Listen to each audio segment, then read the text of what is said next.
राज्य सरकार उठाएगी। सर, इस कार्यक्रम को आगे बढ़ाते हुए मैं माननीय मुख्यमंत्री महोदय से निवेदन करूंगा कि वे अपने उद्बोधन से हमें सभी को मार्गदर्शन दें। माननीय मुख्यमंत्री महोदय। हमारे समारोह के अध्यक्ष स्वास्थ्य मंत्री रघु शर्मा जी, स्वास्थ्य राज्य मंत्री सुभाष गर्ग जी, मेरे मंत्रिमंडल के तमाम साथीगण, यहाँ जो विषय से जुड़े हुए सांसदगण, विधायकगण, पंचायत समिति व स्थानीय निकायों के तमाम हमारे चुने हुए प्रतिनिधिगण, अधिकारीगण, चीफ सेक्रेटरी नीरेन आर्य जी, तमाम हमारे इस पूरे कैंपेन में जुड़े हुए तमाम अधिकारीगण और पूरा प्रदेश जुड़ा हुआ है। ओपन विषय है, इधर मैं प्रदेशवासियों को संबोधित करते हुए मेरे भाइयों और बहनों और नौजवान साथियों, मुझे खुशी है कि आज मुख्यमंत्री चिरंजीव स्वास्थ्य बीमा योजना की लॉन्चिंग संभव हुई और सुखद संयोग है कि आज ही 18 साल के नौजवानों को टीकाकरण का अभियान भी शुरू हो रहा है। ये ऐतिहासिक क्षण है क्योंकि जिस रूप में ये महामारी कोविड-19 आई है देश के अंदर, विश्व के अंदर, ये बहुत भयावह है। और जिस रूप में 13 महीने से ज़्यादा हो गया है, हम लोग जो देख रहे हैं दुनिया के मुल्कों में लाखों लोगों की किस प्रकार की मृत्यु हुई है, करोड़ों लोग संक्रमित हो रहे हैं, दुनिया में हाहाकार मचा हुआ है। और हमारे देश के अंदर भी जिस रूप में हमने देखा है कि कम समय में साइंटिस्टों ने वैक्सीन का निर्माण किया, उसके लिए मैं उनको बधाई देना चाहूँगा, क्योंकि हमेशा वैक्सीन का जब रिसर्च होता है तो 3-4 साल लगते हैं। मुझे खुशी है कि वैक्सीन भी आ गई, परंतु ये जो दूसरी वेव आई है ये बहुत ही घातक है। इसमें नौजवानों को ज़्यादा तकलीफ हो रही है, संक्रमित हो रहे हैं। पहले का अनुभव बताता है कि बहुत कम लोग होते थे जिनको ऑक्सीजन की जरूरत पड़ती थी, हाई लेवल ऑक्सीजन की, हाई प्रेशर ऑक्सीजन की। इस बार जो पेशेंट आ रहे हैं नौजवान भी, अधिकांश वो हाई प्रेशर ऑक्सीजन की रिक्वायरमेंट के साथ आ रहे हैं। ये बहुत भयावह है जो हम लोग समझ रहे हैं, अखबार में देखते हैं, सुनते हैं, उससे भयावह है। क्योंकि हमारा युवा लोग है, पिछली वेव में वो संक्रमित कम हुआ था, उस वक्त में हमारे बुजुर्ग लोग ज़्यादा होते थे, कोमॉर्बिड या जो बीमार होते थे कई बीमारियों से, उनको संक्रमित होने का ज़्यादा चांस रहता था। इस बार युवाओं को बहुत ज़्यादा तकलीफ हो रही है। इस माहौल में हम लोग सब काम कर रहे हैं और कोई कमी नहीं रखी है। हम लोगों ने पिछली बार वेव आई थी तब भी हम लोगों ने बाकायदा, हमारे यहाँ टेस्टिंग सुविधा नहीं थी, पूना और दिल्ली भेजते थे सैंपल को। आज हम लोग 70-80 हज़ार तक प्रतिदिन टेस्ट कर रहे हैं। इंफ्रास्ट्रक्चर बढ़ा दिया है, जिस रूप में वेंटिलेटर हो, आईसीयू के बेड हो, ऑक्सीजन के बेड हो, ऑक्सीजन की पाइपलाइन बिछाने की बात हो, ऑक्सीजन जनरेट करने के छोटे छोटे प्लांट लगाने की बात हो, कोई कमी नहीं रखी है। और इसलिए आज में कॉन्फिडेंस है हम इसका मुकाबला करेंगे और विजय होंगे। पिछली बार भी हमने विजय हासिल करी थी और राजस्थान में इतना शानदार प्रबंधन हुआ, पूरे देश के अंदर नहीं बल्कि दुनिया के मुल्कों के अंदर भी राजस्थान की चर्चा चली थी। हमने कहा नो मास्क नो एंट्री, तो लंदन के अंदर भी अस्पतालों में वही स्लोगन लगा, नो मास्क नो एंट्री। इस रूप में शानदार तरीके से प्रबंधन हुए थे और कोरोना के मैनेजमेंट की भीलवाड़ा मॉडल की बहुत तारीफ हुई थी। पर ये अनुभव कहता है कि उस वेव के अंदर और इस वेव के अंदर बहुत बड़ा अंतर है। ये बहुत खतरनाक है। और हमारे विशेषज्ञ कहते हैं कि हमेशा दूसरी और तीसरी वेव आती है वो हमेशा खतरनाक ही होती है। इतिहास गवाह है, जब स्पेनिश फ्लू आया था 1918 के अंदर, तब भी हिस्ट्री बताती है कि दूसरी तीसरी चौथी वेव बहुत भयंकर थी। उसमें 1000 लोग मारे गए, करोड़ों लोग मारे गए थे। ये वेव भी सेकंड वेव है। एक्सपर्ट कहते हैं थर्ड वेव भी आ सकती है, फोर्थ वेव भी आ सकती है। किसी को कुछ पता नहीं, ना साइंटिस्टों को ना डॉक्टरों को, कि ये आगे आने वाले वक्त में क्या मोड़ लेता। सरकार की जिम्मेवारी है कि हम लोग किस प्रकार से अपनी तैयारी और बढ़ाएं। आज ऑक्सीजन पर हम लोग निर्भर रह रहे हैं केंद्र सरकार पर, क्योंकि उन्होंने पूरे देश के प्लांट को ले लिया अपने पास में, वो डिस्ट्रीब्यूट कर रहे हैं। मुश्किल से मिल पा रही है। दवाइयों की शॉर्टेज हो गई है, दवाइयाँ इंपोर्ट हो रही है, ऑक्सीजन इंपोर्ट हो रही है। पूरे देश में हाहाकार मचा हुआ है ऑक्सीजन को लेकर के, दवाइयों को लेकर के। कैजुअलिटी की संख्या लगातार बढ़ती जा रही है। पिछले साल पूरे साल भर में कभी भी 20 से ज्यादा व्यक्ति नहीं मरे थे एक दिन में राजस्थान के अंदर। अब तो 100 का आंकड़ा पार कर गया है धीरे धीरे। बहुत चिंता की बात है और इसका कितना हम इंतजाम कर रहे हैं। अभी प्रधानमंत्री जी के साथ में जब मीटिंग हुई थी वीसी के माध्यम से, और दूर बात हुई दिल्ली से, तब भी हमने बात करी कितनी सुविधा बढ़ा दे सरकारें, चाहे वो ऑक्सीजन की सुविधा बढ़ा दे, वेंटिलेटर की बढ़ा दे, आईसीयू बेड बढ़ा दे, पर जो संख्या बढ़ रही है दिनों दिन प्रतिदिन, गांव तक में कोरोना फैल रहा है। अगर ये इसी प्रकार फैलता रहा तो चाहे कोई पार्टी की सरकार हो, किसी राज्य की हो, कितने इंतजाम करने के बावजूद भी हम लोग कोरोना की चेन को तोड़ नहीं पाएंगे, रुक नहीं पाएंगे, और ये संक्रमित बहुत बड़ी तादाद में बहुत ज्यादा तेज गति से फैलते जाएगा। इसलिए हमने बार बार अभी कहा है कि जन अनुशासन पखवाड़ा मनाए हम लोग। इस रूप में हमने कॉल दी थी। पहले हमने कहा जन जागरूकता अभियान चलाएंगे, वो चलाया हम लोगों ने। बिना पब्लिक अवेयरनेस के संभव नहीं है, बिना पब्लिक के सहयोग से इसको रोकने का संभव नहीं, असंभव है। आपने सबने साथ दिया। पिछली बार मैंने कहा कोई भूखा नहीं सोएगा। मुझे गर्व है कहते हुए एक प्रदेशवासियों के सहयोग से, धर्मगुरु थे, एक्टिविस्ट थे, सामाजिक संस्थाएं थी, आम जनता थी, चुने प्रतिनिधि थे, हमारे विधायकों ने भी पूरी कोशिश करी। सबने मिलकर के उस जंग को लड़ा और हम लोग कामयाब हुए। और अब मैं कहना चाहूंगा कि उससे 10 गुना ज्यादा जरूरत है सबको जुड़ने की, सबको सहयोग करने की। उस वक्त तो पूरे देश में लॉकडाउन लग गया था। लॉकडाउन में गरीब आदमी की स्थिति सबसे ज्यादा खराब होती है। सुबह शाम कमा के खाने वाले की स्थिति खराब होती है। लॉकडाउन में बचना चाहते हैं हम लोग। और विशेषज्ञ कह रहे हैं, आप टीवी डिबेट देखते होंगे, सबकी राय है कि हमें अल्टीमेटली चाहे हम लॉकडाउन नहीं लगाएं, पर पब्लिक को बिहेव करना पड़ेगा जैसे वो लॉकडाउन में ही है।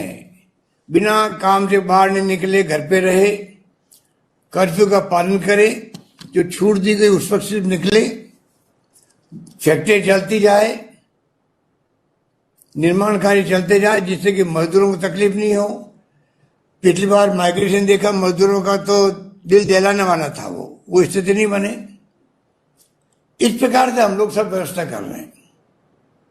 हम चाहेंगे कि जो कल रात को भी एसओपी जारी हुई है, कुछ कड़े कदम उठाए गए हैं, जो परसों से लागू होगा,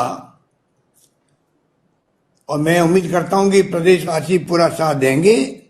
हम चाहते हैं कि एक बार चैन टूट जाए और पीक का टाइम जो आया, ये संख्या बढ़ने का, लगातार मरने का, रुक जाए तो धीरे धीरे वापस छूट मिलती जाएगी। स्थिति बड़ी भयावह है। इसको आपको हमको समझना पड़ेगा।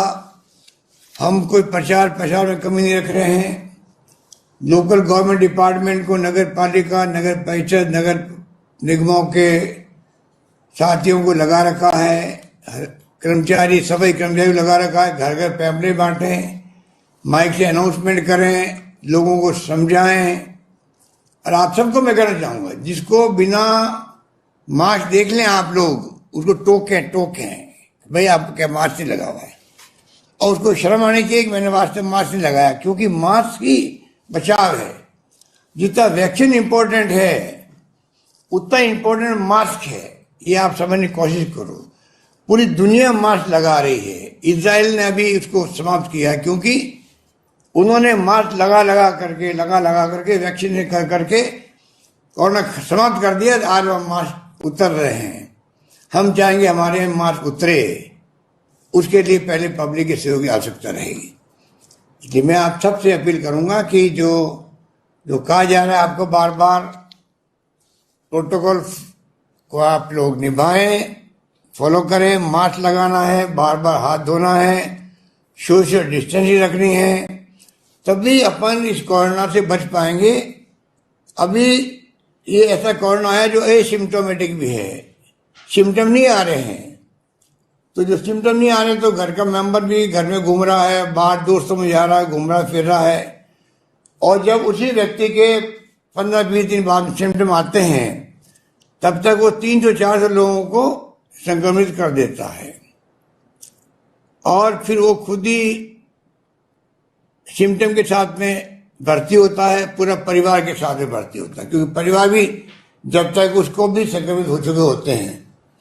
इस प्रकार से ये जो एसिम्टोमेटिक जो आपकी स्थिति बन गई है कोरोना की, उसको हमें समझना पड़ेगा कि हम कैसे चैन को तोड़ें। और चैन तभी टूटेगी जब घूमना फिरना बंद करेंगे, तब जाके घरों में रहेंगे, और कोई संक्रमित के सिम्टम आएंगे तो उसका इलाज शुरू होगा।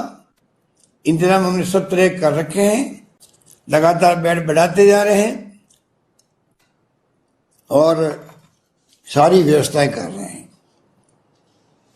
और मैं उम्मीद करता हूं कि पहला जो स्थिति है, पहला सुख निरोगी काया, हमने वहीं से शुरुआत करी थी। हमने दवाएं फ्री करी राजस्थान के अंदर, टेस्ट फ्री कर दिए। उसके बाद में हम लोगों ने, ये पिछले टर्म में जब आपके आशीर्वाद से मैं दूसरी बार मुख्यमंत्री था तब का बता रहा हूं आपको, और तीसरी बार जब आपने मुझे यहां बिठाया है, तो मैंने इस बार बजट में घोषणाएं करी है, जिस प्रकार UPA government doctor Manmohan Singh ji के वक्त में और सोनिया गांधी जी के वक्त में जो फैसले हुए थे, अधिकार आधारित युग की शुरुआत करी थी।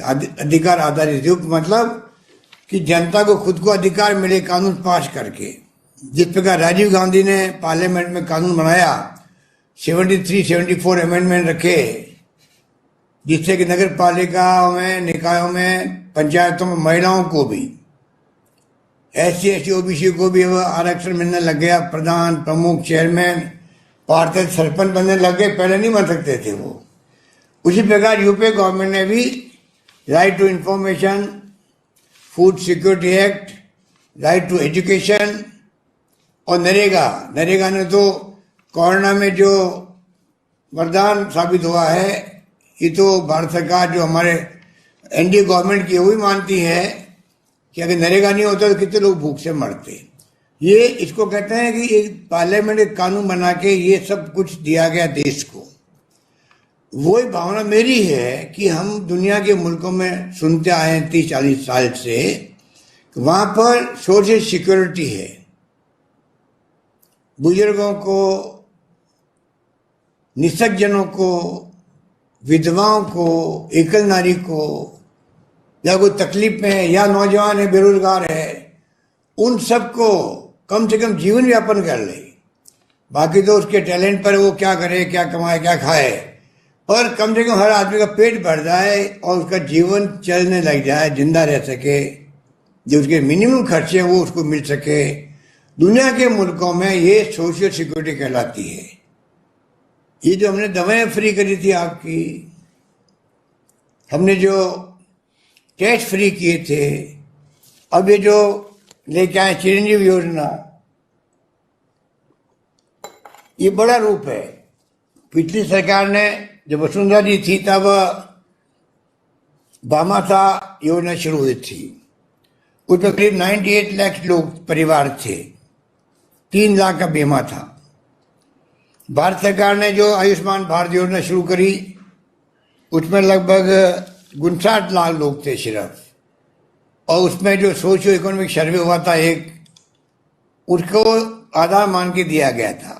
हमारी गवर्नमेंट बनी तो हमने भामाशाह को आयुष्मान भारत को मिला करके आयुष्मान महात्मा गांधी स्वास्थ्य बीमा योजना चालू करी। दोनों योजनाओं को मिला दिया और साथ में जो एक्स्ट्रा हो गए थे लोग, एक्स्ट्रा हो गए थे, उन सबको जोड़ दिया तो 1,10,00,000 लोग हो गए थे। और उस वक्त में भी बहुत बड़ा भार हमारे ऊपर आया था, क्योंकि 80% पैसा हमारे ही लगा था, स्टेट गवर्नमेंट ने दिया था उस वक्त में भी, क्योंकि संख्या बहुत हमने एक्स्ट्रा ऑर्डनरी बढ़ा दी थी। अब बजट में मैंने घोषणा आपके आशीर्वाद से एक नई करी, जो मैं समझता हूँ संभवत पूरे देश के अंदर एकमात्र राजस्थान राज्य बनने जा रहा है, जिसमें पूरे प्रदेशवासियों का, चाहे गरीब है अमीर है कोई व्यक्ति है, उस सब का बीमा होगा 5 लाख का, 50,000 का जनरल बीमारी का और 4.5 लाख का गंभीर बीमारी का। जब वो भर्ती होगा, भर्ती होने पे उसको पूरा इलाज उसका फ्री होगा, पूरे परिवार का बीमा होगा। और सबसे प्रोविजन इसमें रखा हुआ है कि जब उसको छुट्टी होगी अस्पताल से, जब वो भर्ती हुआ था उसके 5 दिन पहले से और अस्पताल छुट्टी होने के इलाज करने के बाद में 15 दिन बाद तक जो उसका खर्चा होगा वो सब सरकार बीमा कंपनी के माध्यम से दिलवाएगी। पूरा प्रीमियम कल लगभग 3,000 करोड़ का है। 300 से 350 करोड़ रुपए जो आयुष्मान भारत में मिलेंगे भारत सरकार से, उसको छोड़ के तमाम पैसा स्टेट गवर्नमेंट वहन करेगी। पर हम चाहेंगे प्रदेशवासियों का सबका बीमा कंप्लीट हो। 30 तारीख लास्ट डेट थी कल, उसको हमने बीमा कंपनी से बात करके कहा कोविड में तो लोगों को तकलीफ है, लोग सब अपना रजिस्ट्रेशन करवा नहीं पाएंगे और कुछ नहीं करना है। ई मित्र में भी हमने पेमेंट हम करेंगे, ई मित्र वाला फ्री रजिस्ट्रेशन करेगा, पर आपको अपना जन आधार नंबर देके वहां रजिस्ट्रेशन की फॉर्मेलिटी करनी, खाली आपको कुछ नहीं करना है और 5 लाख के बीमे का आप हकदार बन जाओगे। जो नहीं करवाएगा, बीमार पड़ गया, भर्ती हुआ अगर प्राइवेट हॉस्पिटल में, तो 50,000, 1 लाख, 2 लाख का जो बिल बनेगा 3 लाख का, वो बीमा कंपनी या कोई नहीं देगा आपको। तो बहुत ही शानदार योजना है। आप सबको चाहिए, जो गरीब आदमी जो समझते नहीं है उन तक ये बात पहुंचे। ये मैं बार बार बार बार बार बार बार बार अपील कर रहा हूँ, विज्ञापन दे रहा हूँ, खुद कह रहा हूँ, समझना चाहिए। फिर भी हमने उनसे कल एग्रीमेंट किया है कि नहीं, आप इसको 31 मई तक बढ़ा दीजिए। 31 मई तक बढ़ा दी गई है। अब जो लोग बच गए उनको चाहिए कि वो जिस दिन करवाएंगे उस दिन से उसका लागू हो जाएगा बीमा। 31 मई तक भी नहीं कराया आपने, उसके बाद में कोई अगर करवाएगा भी तो 3 महीने वेट करना पड़ेगा उसको। 3-3 महीने का साइकिल बनाया गया इसके अंदर। इस प्रकार से ये योजना शुरू हुई है और ये भी एक प्रकार से सोशल सिक्योरिटी का पार्ट समझ लो इसको भी। बीमारी में कितना बड़ा खर्च होता है, घर बिक जाते लोगों गरीबों के। हमारा संस्कार संस्कृति बहुत महान है देश की। माँ बाप बूढ़े हैं, कैंसर हो गया है, नौजवान है या बूढ़े जो भी हैं, मालूम है बचेगा नहीं, पर तब भी हम लोग चाहे गहने बेचने पड़े, मकान बेचने पड़े, लाखों रुपए खर्च करके इलाज करवाते हैं। उससे बचने के लिए ये सोशल सिक्योरिटी है। तो मैं चाहूंगा कि आप समझे इस बात को। और समय आ गया है, हमने शुरुआत करी है, विज्ञापन दिया मैंने पूरे देश के अंदर पहली बार सरकार बनने के बाद में, इसलिए दिया फुल पेज का कि अन्य राज्यों में भी पब्लिक का दबाव पड़ेगा तो वो राज्य भी आगे आएंगे ऐसी योजनाओं के लिए, जो पूरी पब्लिक वहाँ की इंश्योर्ड हो जाए बीमारी के लिए। और भारत सरकार भी आगे आए, जिससे कि विकसित राष्ट्रों की तरह हम भी अब काफी आगे बढ़ चुके हैं। कम से कम हर बुजुर्गों को, जैसे हमने पेंशन दी आपको, बुजुर्गों को पहले पेंशन 500-700 रुपये मिलती थी मुश्किल से, और कई शर्तें लगी हुई थी। अगर बेटा बड़ा हो गया, छोटा बेटा है तो मिलेगी, 18 साल का हो गया तो पेंशन बंद हो जाती थी। वो सारी शर्तें हमने हटा दी। 80 लाख लोगों को हम लोग पेंशन दे रहे हैं आज, 1500 रुपये दे रहे हैं, 1000 रुपये दे रहे हैं। उनका कॉन्फिडेंस बढ़ गया, जिंदगी जीने का उनको चार्म आ गया। क्योंकि घर में बेटे पोते तब पूछते हैं तब दादा दादी के बारे में कुछ जेब में पैसे होते हैं। और वो भी बहन सवासिनी को कोई घर पे आ जावे, बहन बेटी या पोती या नाती दोती, तो 100-500 रुपये नोट पकड़ा सकती है, बहुओं से मांगना नहीं पड़ता है। ये किया हम लोगों ने, तो उसका बड़ा इम्पैक्ट पड़ा। इसी प्रकार से आज भी मैं चाहूंगा कि सोशल सिक्योरिटी के माध्यम से पूरे देश के अंदर तमाम जनता को, जो कोई भूखा नहीं सोए, एटलीस्ट उसको जिंदगी जी सकता है, कपड़े लत्ते कर सकता है, उसको मिल जाए। इतना पैसा उसको वीकली मिलने लग जाए, जैसा कि विदेशों में मिलता है वीकली, हमारे यहाँ फोर्टनाइटली मिल रहा है। कुछ भी हो, सोशल सिक्योरिटी लागू करने का वक्त आ गया देश के अंदर। गरीबी अमीरी का भेद, जो गैप है, बढ़ता ही जा रहा है। कोरोना ने और ज्यादा बढ़ा दिया है। ये हम सब के लिए चिंता का विषय बना हुआ है। गरीब तो गरीब ही जानता है कैसे जिंदगी निकालता है, कैसे वो रेडी वाला, ठेले वाला, क्या उसकी स्थिति बनती है। हमने पिछली बार कोरोना आया तो सर्वे करा तमाम भिखारियों का, रेडी वालों का, ठेले वालों का, स्टेशन पर, बस स्टैंड पर रात को सोने वालों का, और सबको हमने हजार रुपये 4 बार दिए। साढ़े 4,000 रुपये उनको दे चुके हम लोग। अभी 15 दिन पहले हमने 1000 रुपये दिए, जिससे कि 35 लाख लोग ऐसे हैं उनको जिंदगी जी सके वो लोग। गेहूं भी फ्री, दालें फ्री, कुछ सरकार, केंद्र सरकार दे रही है, उसका उपयोग हम लोग कर रहे हैं। केंद्र सरकार की अलग योजना किसानों के लिए। हम चाहते हैं कि राहुल गांधी ने कहा था उसी ढंग से 6,000 रुपये प्रति माह उन गरीबों को मिले जो 72,000 होते हैं एक साल के। हमने तो मैनिफेस्टो में लिखा है कांग्रेस के, 72,000 रुपये मिलने चाहिए हर परिवार को जो गरीब आदमी है। 6,000 रुपये अपने परिवार को चलाने के लिए।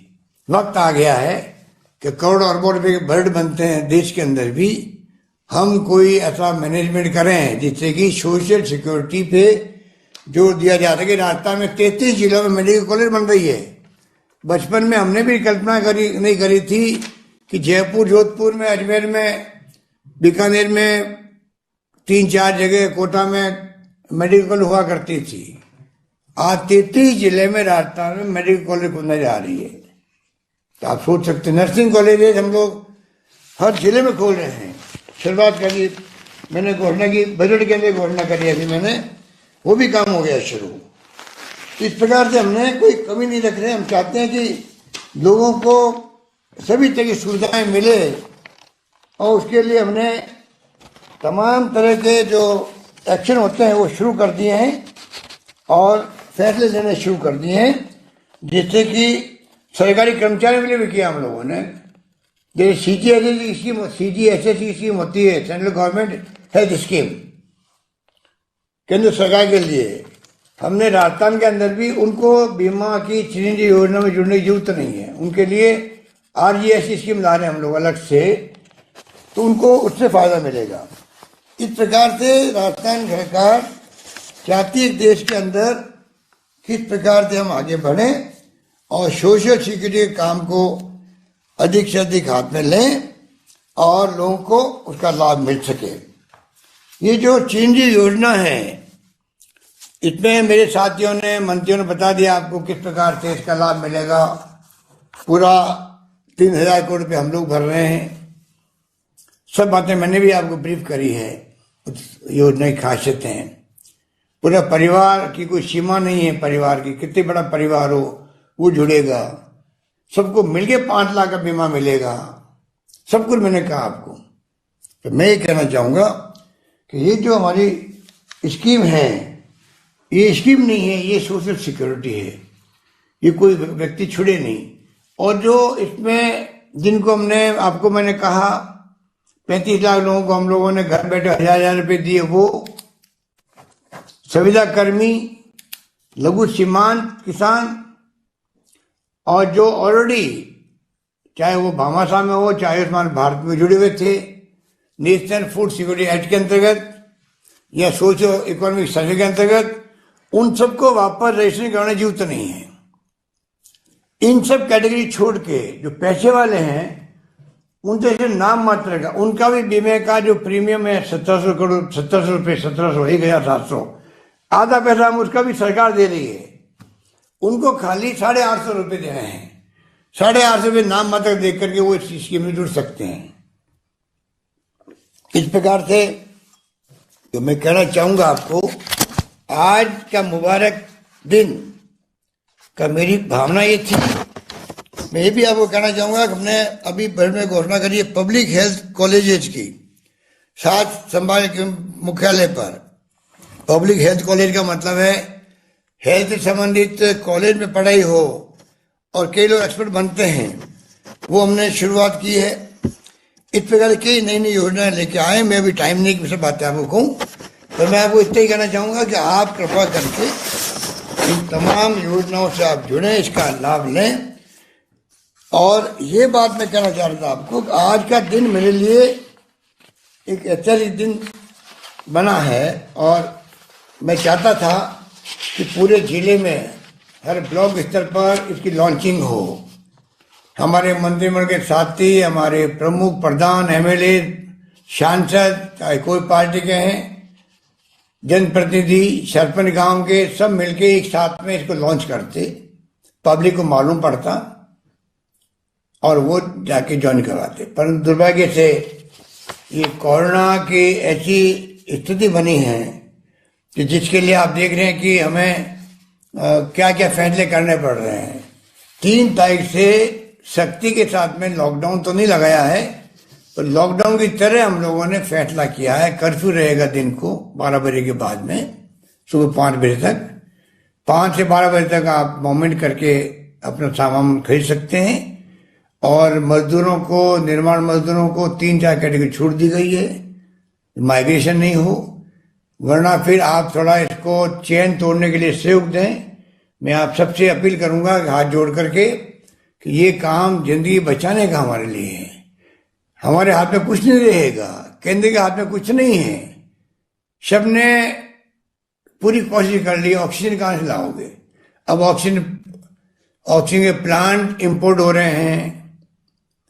खाली ट्रकें जो है, ऑक्सीजन के जो ट्रक होती है, सिलेंडर क्या कहें, ऑक्सीजन के टैंकर, खाली टैंकरों को हवाई जहाज से ट्रांसपोर्ट किए जा रहे हैं जहां ऑक्सीजन बनती है, गुजरात में या जहां बनती है, वहां से वो बढ़ के आते हैं। इसलिए एक टाइम बचा है 4 दिन का। तो आप सोच सकते हो कि इस रूप में आज अपन सब लोग मिलकर इससे लड़ाई लड़ रहे हैं।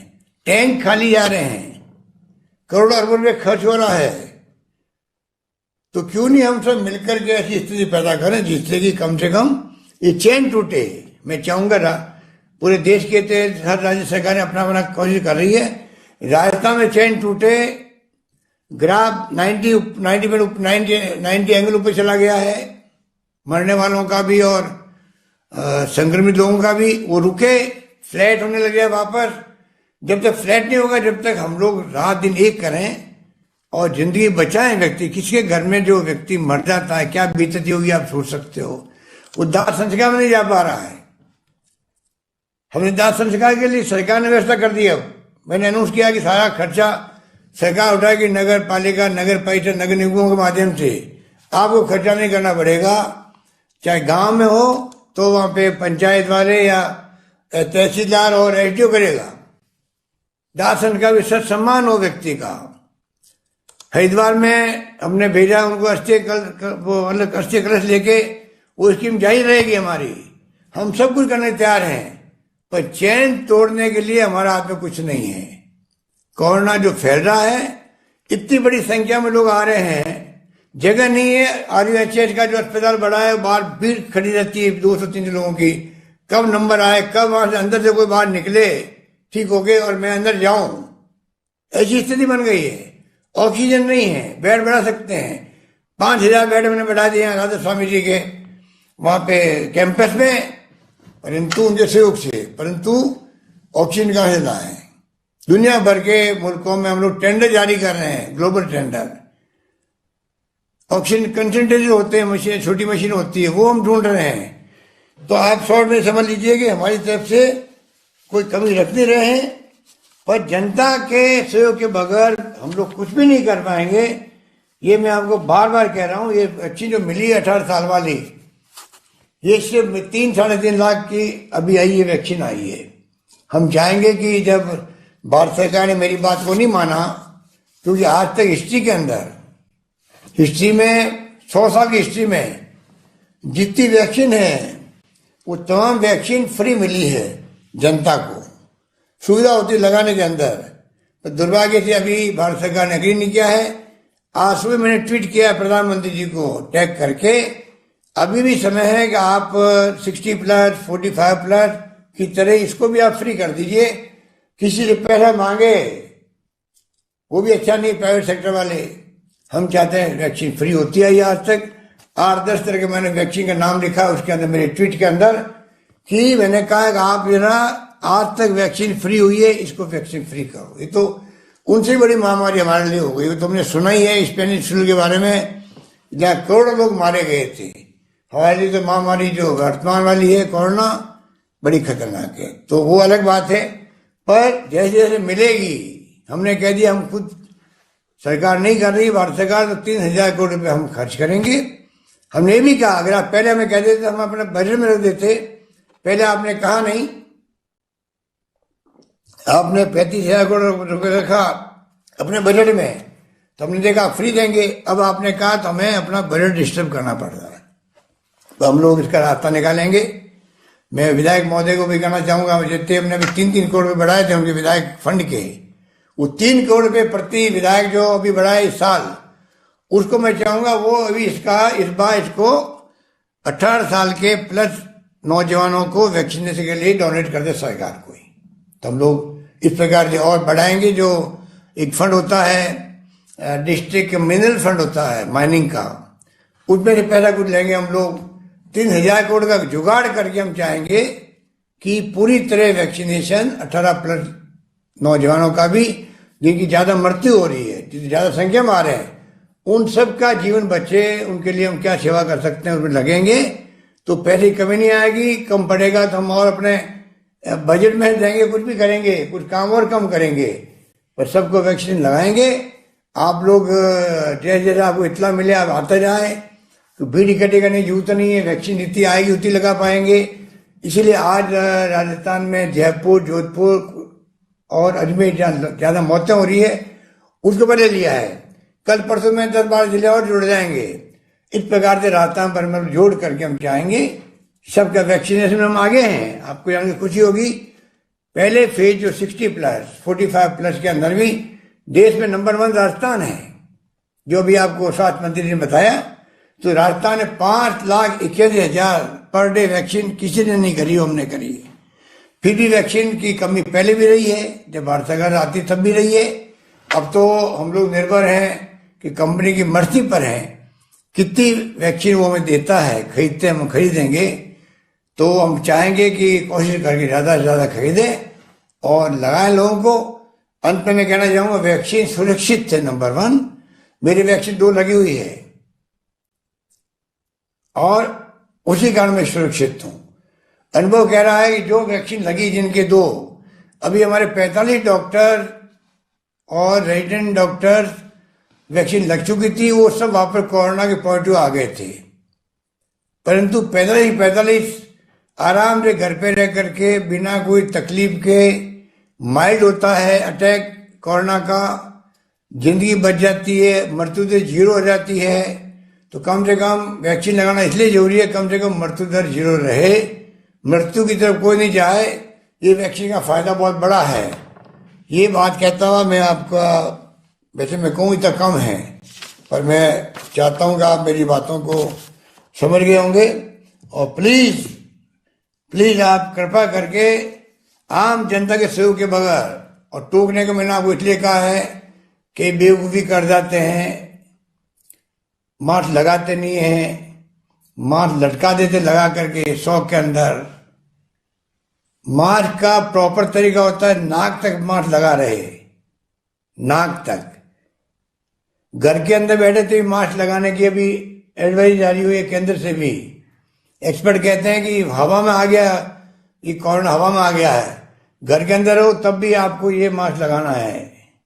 डबल मास्क की बात हमें लग गई है, अब आपके ऊपर है। मैं भी मीटिंग बैठता हूँ तो बिना मास्क बैठता हूँ। मुझे कई लोग कहते हैं कि आप मास्क क्यों लगाते? मैं तो अभी मीटिंग बैठा हूँ, अकेला बैठा हूँ। पर कहने का मतलब है घर में हवा में मास्क लगाना जरूरी है। और मैं भी जल गया हूँ, हो सकता है उसका जिला हूँ, तो कृपा करके ये मास्क लगाना बहुत जरूरी हो गया है। डबल मास्क लगा तो और भी अच्छा है, आप पूरी तरह सुरक्षित रहोगे। एक बार कोरोना होने के बाद में लंग्स में पहुंचता है जल्दी, आजकल 3-4 दिन में। आपके सिम्टम आते ही, सिम्टम नहीं आए तो चिंता मत करो, सिम्टम आते ही आप डॉक्टर से बात करें, इलाज शुरू करवाएं, सीटी स्कैन करवाएं। सीटी स्कैन से मालूम पड़ता है कि वास्तव में आपको कोरोना हो गया कि नहीं हो गया है। तो सब बातें जो है आपको ध्यान रखना है। और मैं समझता हूँ कि ये मास्क ही बचाव है, हमारा बहुत बड़ा बचाव है।